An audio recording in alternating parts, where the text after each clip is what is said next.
The United States strikes Iran's 3 major nuclear sites over the weekend, and oil prices today plunge, falling below $69 a barrel, back to where prices were before the Israel-Iran conflict started.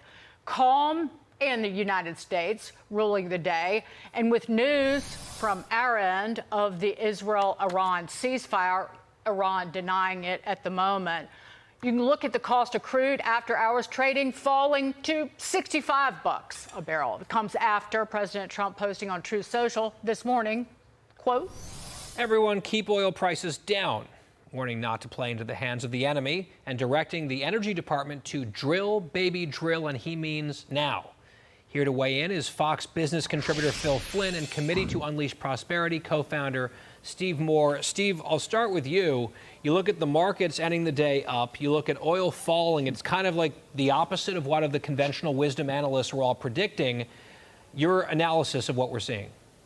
Well, you're exactly right. This is exactly the opposite of what many on Wall Street would have expected, and frankly, what I would have expected. And so my analysis of this is very simple, Guy, that the markets believe Trump is winning, and he will win, and that he will produce more oil at home, that he will stop Iran from blocking the Straits of Hormuz so that we can get those oil lanes open.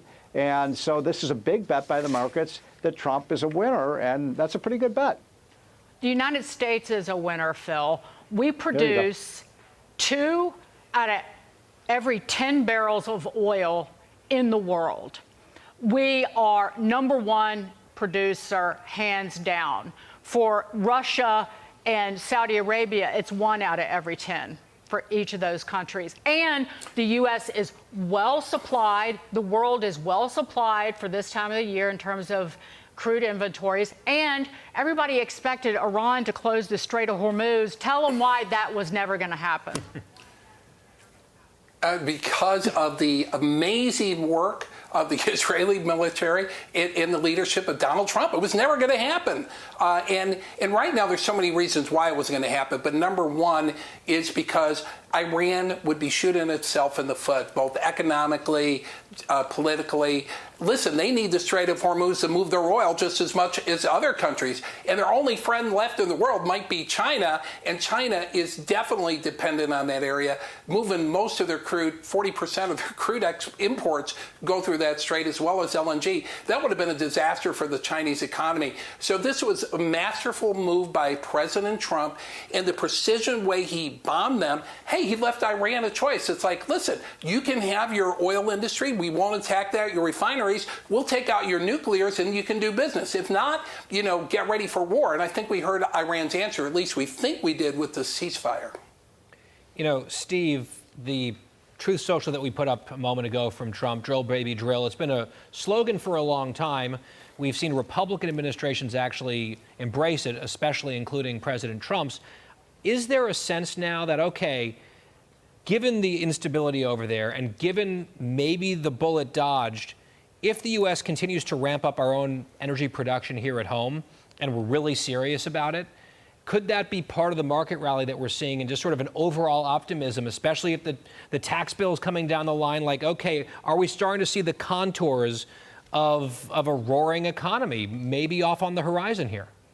Yeah, well, good point. And I agree with what you're saying. I think that if 3 things happen now in the course of the next month or 2, you're going to see a market rally like you've never seen before. You got to get the tax bill signed, sealed, delivered. That's #1. #2, we've got to resolve the turmoil in the Middle East in a way that's pro-America, pro-freedom, and it looks like Trump is on the way to doing that. And of course, we got to get these trade deals done. And Trump just signed another one the other day. Those 3 things are going to create an incredibly bullish market. And then we're looking at Dow 50,000. And you also, the backdrop, Phil, is a president who supports energy. Our energy yeah, that's security. The point. You're right. Right. I left that out. But Phil, what is at play here is the shale revolution. And finally, we're seeing it bear fruit psychologically, where it now dominates the psychology of the global oil market. Because how quickly can the shale producers just boom turn on production?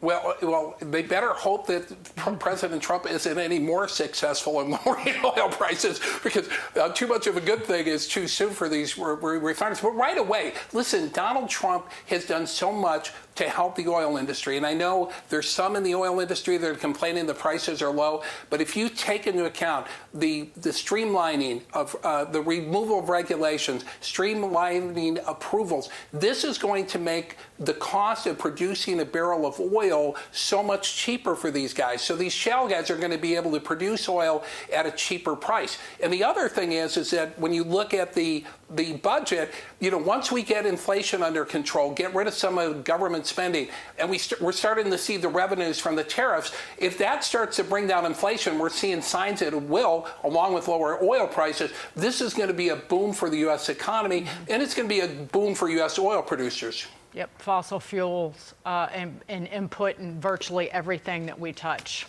Never underestimate the power. Bring down oil, bring down energy, bring down inflation. Phil Flynn, Steve Moore, great to see both of you, gentlemen. Thank you.